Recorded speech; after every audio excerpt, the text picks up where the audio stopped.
El Centro de Estudios Públicos dio a conocer este jueves una nueva edición de su encuesta de opinión pública, la tradicional encuesta CEP, tras un año sin contar con la medición, la cual ratificó la crisis de confianza ciudadana en las instituciones políticas, ubicando de hecho al gobierno y al Congreso Nacional en los últimos lugares.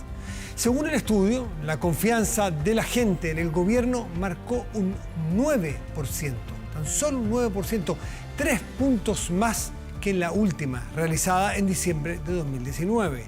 Mientras que la evaluación positiva del presidente Piñera también fue de un 9%. En tanto, en relación a los personajes políticos, la diputada y presidenciable del Partido Humanista, Pamela Giles, lidera ese ranking con un 54% de aprobación. Le siguen la presidenta del Colegio Médico, Isquia Siches, con un 49%.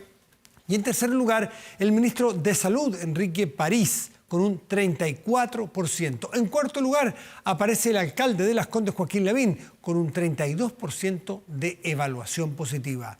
Desde el CEP aclararon, algo que hay que tener en cuenta, que la valoración positiva de todas estas que le he mencionado en los políticos no significan intención de voto, añadiendo que aún falta un buen tiempo. Cuando el día termina, comienza medianoche.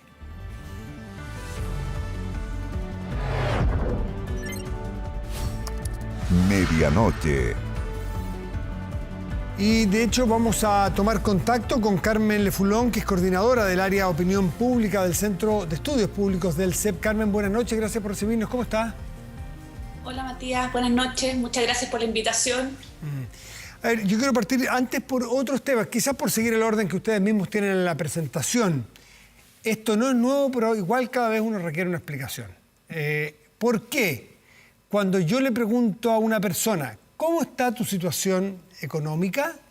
Dice una cosa, situación económica, pero para el país, ¿por qué debiera haber, por qué la gente percibe que está mejor de lo que percibe que está el país si vive en ese país? Sí, es una muy buena pregunta. Y esto lo vemos no solo con la percepción del país, que es lo que muestra esta encuesta, ¿no es cierto? Tenemos que un 70% creen que la situación actual es el 36%, también con las expectativas futuras, pero lo hemos visto también en otras encuestas. Por ejemplo, la percepción, la satisfacción con la vida, la gente se encuentra más satisfecha con su vida, pero percibe que los demás están más insatisfechos con su vida. Incluso representante. De hecho, se acuñó el término, bueno, en investigación de Estados Unidos, el FENO-EFECT, que es justamente que los diputados o los representantes, las personas valoran mejor a sus representantes que al Congreso. Y la pregunta que tú haces, bueno, es ¿por qué? Y ahí la primera es decir, bueno, yo tengo mejor evaluación de lo que conozco y la evaluación del general de país, las personas se les van a hacer lo que ven, lo que conversan, y en ese sentido no podemos escaparnos de que la situación de la pandemia, del estallido social, han marcado fuertemente la agenda, y lo que ven las personas incluso en los medios, ¿no es cierto?, son noticias generalmente más dramáticas. Pero más allá de la información, generalmente también hay una percepción de que si yo me miro a mí versus el otro, generalmente vamos a tener una diferencia. Y eso es una...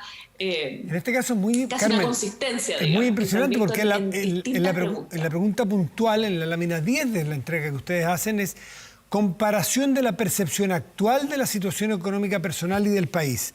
Cuando le preguntan, más bien los que evalúan que es muy mala o mala, la del país, el 70% que es mala, muy mala. Y la personal, un 36% que es mala o muy mala. Y cuando es buena o muy buena, solo el 7% dice que es buena para el país. En cambio, la personal, un 16%. Es más del doble.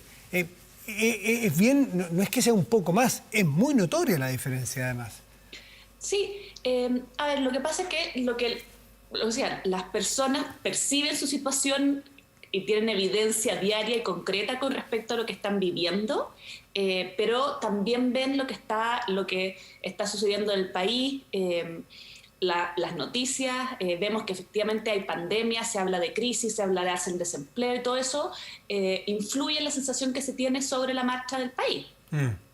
Por supuesto, por supuesto. Que en ese sentido Es cierto que están asociados porque cifras de desempleo afectan a las personas, digamos, pero está más despegado porque uno es lo que yo vivo y lo otro es lo que yo veo y en lo que estoy inserta. Después hay otra lámina que también, antes de entrar a lo presidencial, que probablemente es lo que siempre genera es la noticia, la CEP. ¿Qué dijo la CEP sobre tal o cual persona? Hay otros elementos interesantes y tiene que ver con las instituciones y la confianza que los chilenos y chilenas le tenemos a la... Y hay una cosa bien llamativa, que en la crisis de las policías, un momentito, hay que tener cuidado, porque la institución en la cual más confía la gente es una policía, que además hace 30 años estaba en la crisis más absoluta. Entonces hay una posibilidad de que se puede hacer algo con las policías, ¿no? Que la PDI me refiero, que está en primer lugar. Sí, la PDI lidera junto con las radios de los mayores niveles de confianza. Si bien esta encuesta, como es telefónica, no es estrictamente comparable con las anteriores en términos de órdenes y de orden de magnitud, la PDI y las radios tenían una confianza en las mediciones anteriores y lo que se produjo sobre todo fue la caída con el estallido social. Entonces, parte de esto es un volver a unos valores anteriores.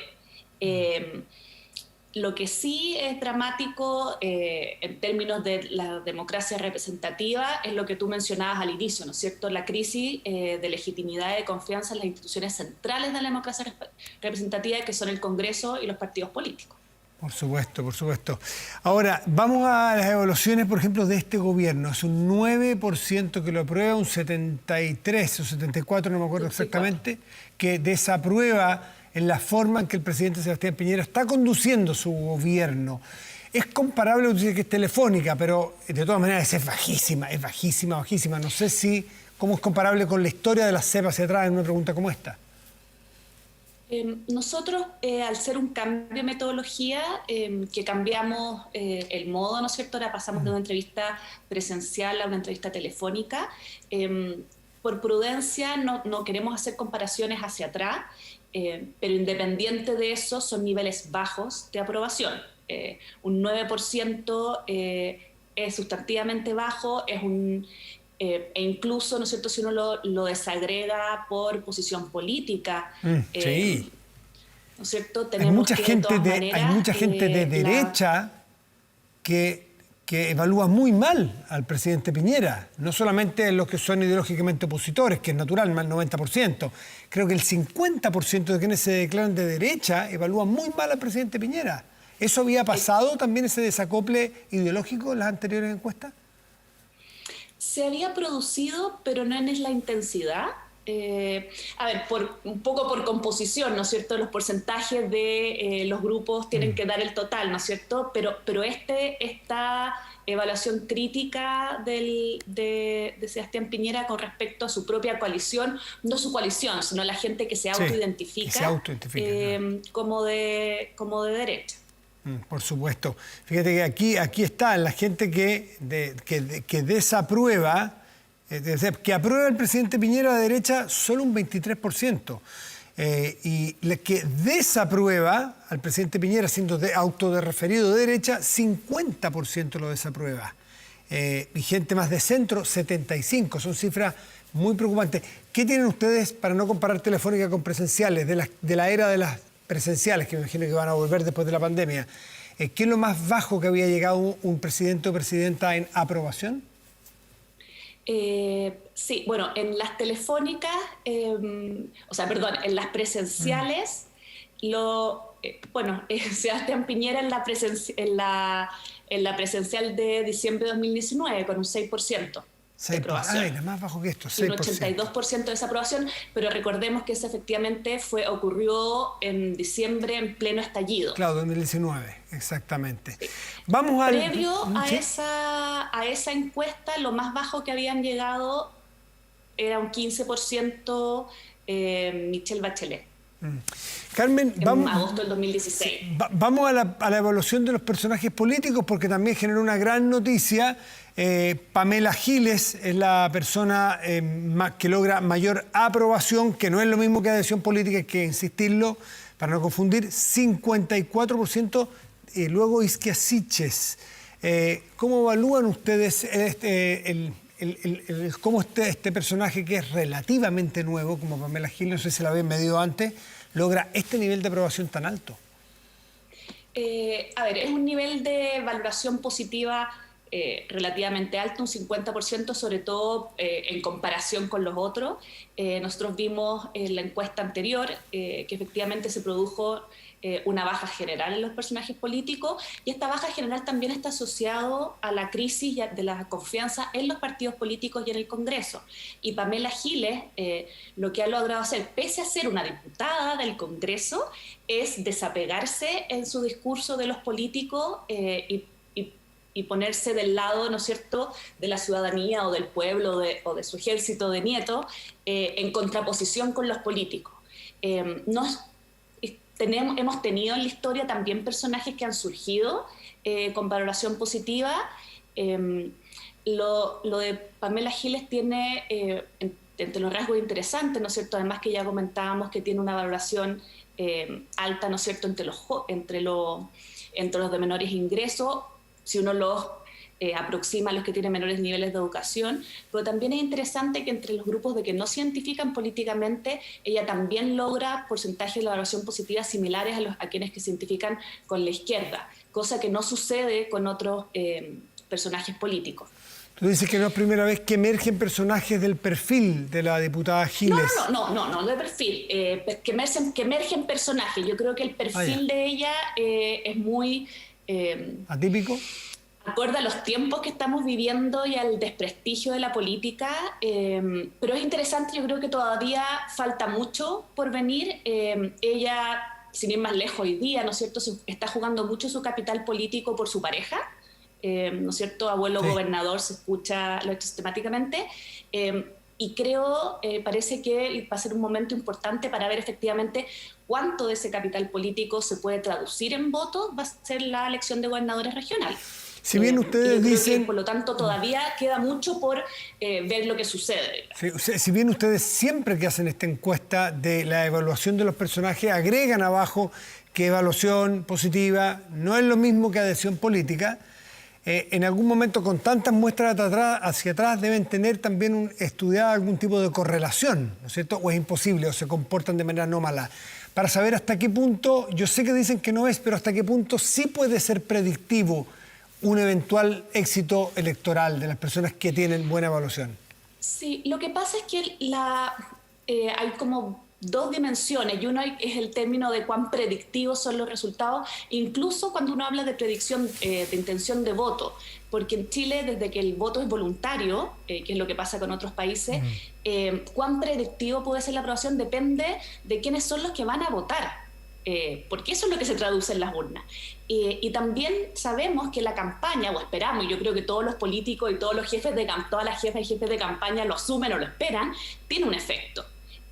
Por lo tanto, la intención de voto, si fuera hoy, podría tener algo de asociación, pero acá quiero destacar, Sebastián Piñera, por ejemplo, que ha tenido y que tuvo valoraciones positivas no tan altas, sin embargo fue elegido presidente y salió en segunda vuelta como elegido presidente.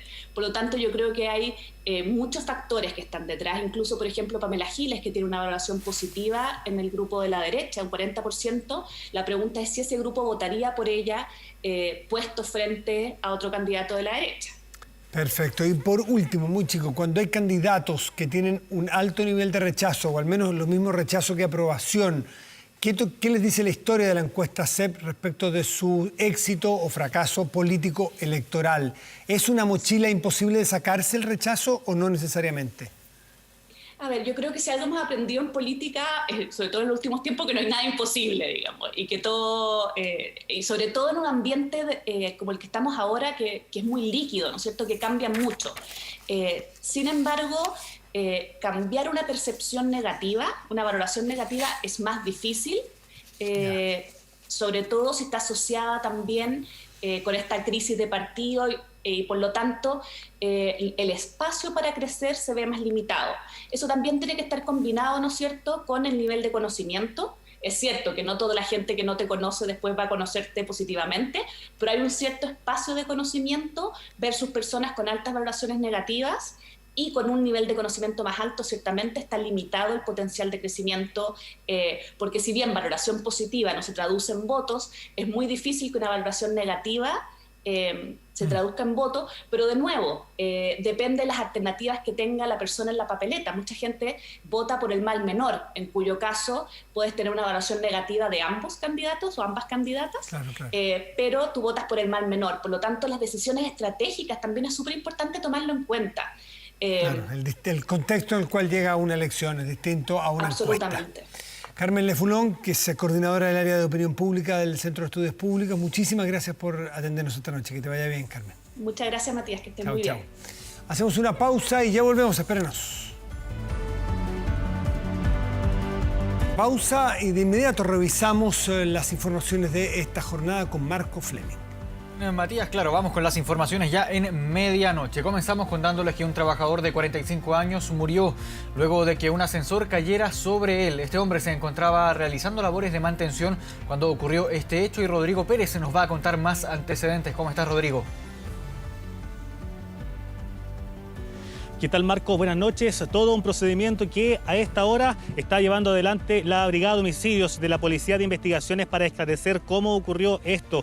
Un hombre de 45 años que estaba realizando trabajos de reparación en un edificio en la comuna de Las Condes murió aplastado por un ascensor. Este hombre se encontraba en el nivel -5. Todo comenzó a eso de las 8 de la noche aproximadamente en el edificio que está ubicado en las intersecciones de Alonso de Córdoba con Edipo Rey. En primera instancia, Bomberos llegó por desperfectos que se encontraban en ese lugar porque estaba realizando estas reparaciones este trabajador. Sin embargo, de un momento a otro, el ascensor que se encontraba en el edificio cayó, se desplomó y terminó quitándole la vida a esta persona. Diligencias que en primera instancia estuvo llevando adelante Carabineros. La PDI, a través de la Brigada de Homicidios, está realizando todas las distintas diligencias y continúan incluso trabajando en ese sector con el fin de conocer más antecedentes sobre este procedimiento que ocurrió en la comuna de Las Condes. Tenemos algunas declaraciones, las pasamos a revisar a continuación.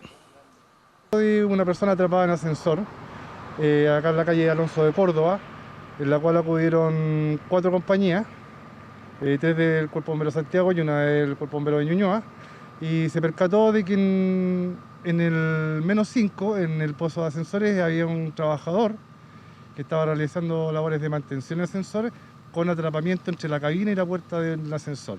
Estas mantenciones comenzaron durante la tarde y terminó a esta hora por el tema lamentablemente del accidente, pero cuando hay una falla o algo, esta empresa siempre realiza las mantenciones Y se van a revisar cámaras de seguridad también que han captado todo el momento con el fin de dar más pistas sobre este accidente que terminó con la vida de este trabajador de 45 años en la comuna de Las Condes. Seguimos revisando otras informaciones, nos trasladamos hasta la comuna de San Joaquín porque allí ocurrió un delito de presunto femicidio y homicidio. Una mujer de 34 años fue encontrada sin vida, tirada en la calle con heridas cortopunzantes en calle Gaspar Soto. La mujer vivía con su actual pareja, quien también fue agredida con distintas heridas. Tuvo que ser trasladado hasta el Hospital Barros Luco, donde murió por la gravedad de las lesiones. Ambos extranjeros, haitianos. El presunto autor de todo este delito sería la expareja de la mujer, con quien tienen también un hijo en común de 2 años. Esta persona habría escapado tras cometer este delito y está siendo intensamente buscado por la policía. De hecho, la Brigada de Homicidios de la PDI también está realizando todas las diligencias sobre este caso y de conocidos de la difunta. Vamos a revisar también a continuación algunas declaraciones que pudimos captar en el lugar en este procedimiento ocurrido en la comuna de San Joaquín. Escuchamos los gritos, salí y lo único que vi el muchacho tirado y la prima que estaba ahí me dijo ayúdame, anda a ver, parece que hay un niño. Entré, había un niño, salí, ella le empezó a comprimir el pecho porque fue una puñalada en el corazón y me acerqué a ver a la muchacha y me voy a acercar y todos me dijeron está muerta. La intervención de terceros en la víctima de sexo femenino, una vez que es interceptada por una persona, logra escapar por algunos metros siendo perseguida por su agresor y con un arma cortante le propina diferentes heridas en distintas partes de su cuerpo, lo que finalmente le provoca la muerte. Dentro de las vastas posibilidades de un hecho de estas características, existe la posibilidad de que esto sea tanto un homicidio como un femicidio. Al haber fallecido una persona de sexo femenino, se están realizando todas las investigaciones propias en materia de la investigación. Siempre es bueno recordar este número que ustedes observan en pantalla, el 1455, con el fin de denunciar violencia contra la mujer para que situaciones como esta no vuelvan a ocurrir a través de la Brigada de Homicidios. Seguimos revisando otras informaciones, nos vamos a trasladar hasta la región de la Araucanía, en el sector de Labranza, porque allí ustedes están observando imágenes de un ataque incendiario a un camión forestal que ocurrió en este sector de Labranza, a 12 kilómetros de la ciudad de Temuco aproximadamente. Capuchados, según el relato que entregó el conductor de este camión, lo intimidaron y también comenzaron a disparar. Lo bajaron de la máquina y procedieron a quemar el vehículo que estaba manejando este conductor para así resultar completamente incendiado. Los daños estarían evaluados en cerca de 30 millones de pesos. Serían cerca de 4 personas aproximadamente los que vio este conductor en este hecho ocurrido durante esta noche. Se está investigando y Carabineros tiene a esta hora las distintas indagatorias sobre este procedimiento que nos llevó hasta el sur de nuestro país. Vamos a revisar también algunas declaraciones sobre este caso policial. Aproximadamente a las 11 de la noche, el Cuerpo de Bomberos de Temuco fue despachado a un incendio en una maquinaria pesada, que era un camión. Llegando al lugar lo encontramos con un camión en libre combustión, con un posible atentado, sin tener mayor información. Cuando ya me apuntó, ahí le dije yo, ya espérate, ya listo, déjame sacar lo que pueda sacar y voy a abrir, pues. Una vez abajo le dije de nuevo, pues, oye, le dije yo, no me quemen la cuestión, si yo trabajo, yo vivo de esto, no me dejan en la calle, pero que me corriera, que me alejara, y después ya me apuntaron de nuevo. Entonces ahí ya me corrí, cuando ya me corrí, ya ahí le prendieron fuego al camión. Un grupo de individuos de 4 a 5, una vez que colocaron unas barricadas en esta misma ruta, incendiándose algunos neumáticos con ellos, al disminuir la velocidad del camión, aparecen estos individuos con armas largas y cortas, amenazan al conductor, lo hacen descender y producto de ello, con un líquido acelerante, proceden a rociar el camión y prenderle fuego.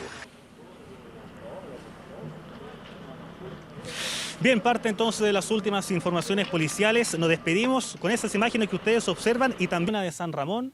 Y hay bastante neblina en este sector y en varios puntos de la capital, como se ha podido reportar. A esta hora la temperatura marca 8 grados. Así que vamos a estar ahí muy pendientes al estado de las temperaturas, al estado del tiempo. Mucha precaución también para las personas que en trabajos durante el toque de queda, por ejemplo, están en la calle. Así que ahí tienen que mantener harto ojo en esta noche que al parecer también se viene bastante helada. Bien. Y mucha atención porque este lunes 3 de mayo se inicia finalmente el periodo para las inscripciones para acceder al tercer retiro del 10% de los fondos de pensiones.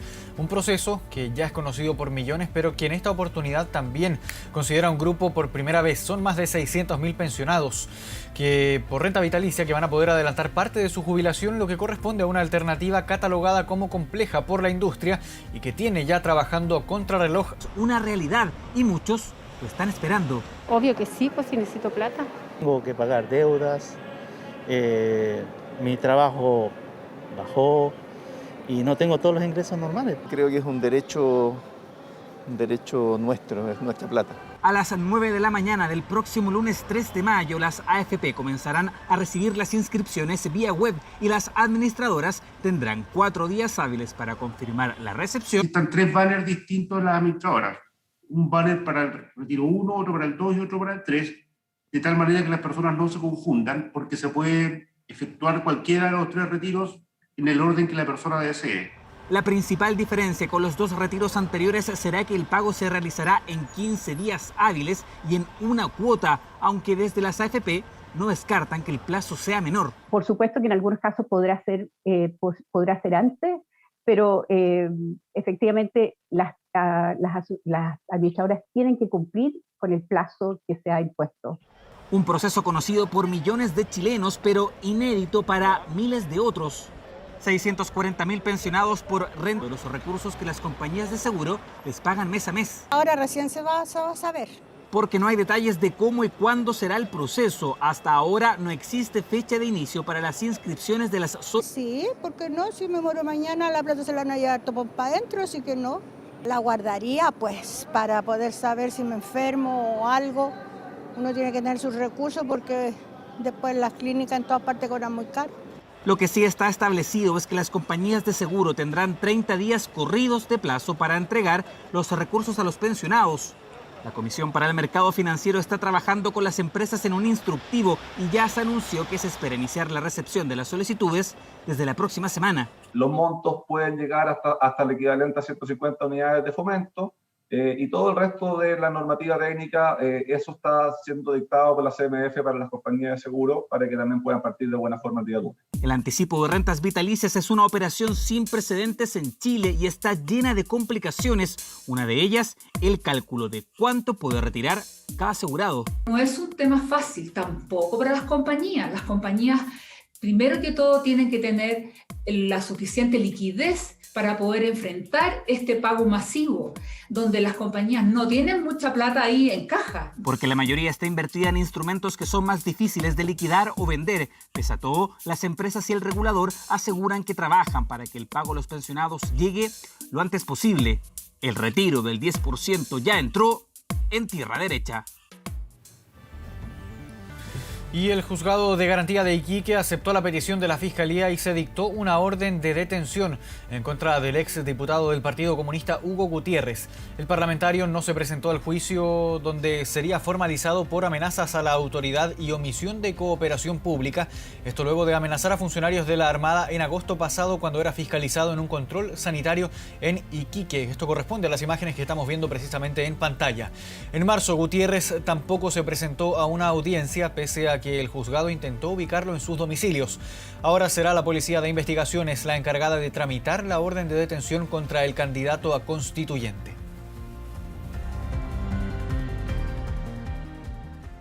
Se le ha intentado citar audiencias de procedimiento simplificado. El imputado ha sido renuente a presentarse a la policía o ante el Ministerio Público a efectos de ser apercibido por el artículo 26 del Código Procesal Penal. En concepto de este juez, se dan los requisitos. El tribunal va a despachar una orden de detención en días para su tramitación y a cargo de ambas policías. Vamos a una pausa en medianoche y volvemos de inmediato con más informaciones.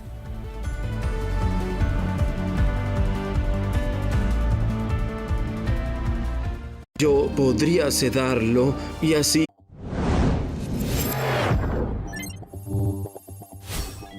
Internacional. Estamos ya de regreso en medianoche. Revisamos noticias internacionales. Más de 40 policías heridos y decenas de detenidos se registraron en Colombia tras los violentos disturbios contra la reforma tributaria para enfrentar la crisis del COVID-19. Todo esto en el marco de movilizaciones que continúan por segundo día consecutivo.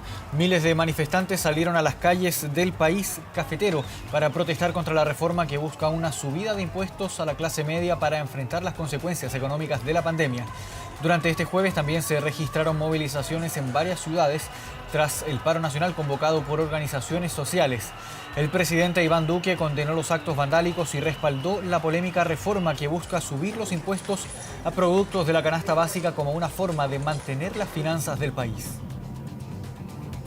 El rechazo claro, contundente y vehemente frente al vandalismo criminal que vimos el día de hoy y reiterar también que con las autoridades judiciales vamos a ir detrás de quienes orquestaron en muchos lugares del país estos hechos. Y al menos 44 personas murieron en una estampida humana durante una celebración religiosa en Israel. Según informaron medios locales, se estima que 100.000 personas estaban celebrando la festividad judía Lag BaOmer en Merón, al norte del país, el mayor evento público desde el inicio de la pandemia. La policía reportó que la estampida humana se produjo después de que un grupo de hombres se resbalara de unos escalones y provocara la caída de decenas de personas. Cientos quedaron heridos, muchos de ellos en estado crítico, por lo que fueron trasladados a hospitales. Los equipos de rescate desplegaron 6 helicópteros para ayudar en la búsqueda de sobrevivientes.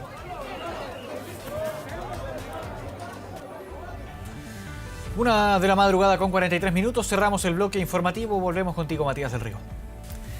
Muchísimas gracias, Marco Fleming. Vamos de inmediato a la pantalla principal de nuestro estudio. Revisamos nuestro portal de noticias 24horas.cl, que tiene una noticia que duele, y a los que somos hinchas de la Católica nos duele más aún. Claro, la Libertadores es un sufrimiento ya hace rato para los equipos chilenos, ¿no? Hace rato. Y la UC, que es el tricampeón, debiera hacer la diferencia, no la logra hacer. Decepciona y pierde con Argentinos Juniors. Yo no pude ver el partido porque estaba trabajando, pero por las referencias que tengo no solo se perdió, sino fue un paseo. Y esta es una constante de los equipos chilenos hace rato si nos comparamos con muchos otros de Latinoamérica. Así que a tener cuidado, porque a nivel de selecciones podemos hacer una cosa, pero a nivel de clubes la cosa es muy distinta. Palestino perdió también en Sudamericana de local frente al Goianense, un equipo brasilero. Vamos al tiempo para hoy. Indica que Santiago tendrá cielo parcial y una máxima probable de 20 grados y Linares en la región del Maule tendrá cielo nublado y una máxima probable de 18 grados. Con esta información, que esperamos les sea útil, les deseamos que tengan un reparador descanso. Nos reencontramos mañana. Muy buenas noches y gracias por venir.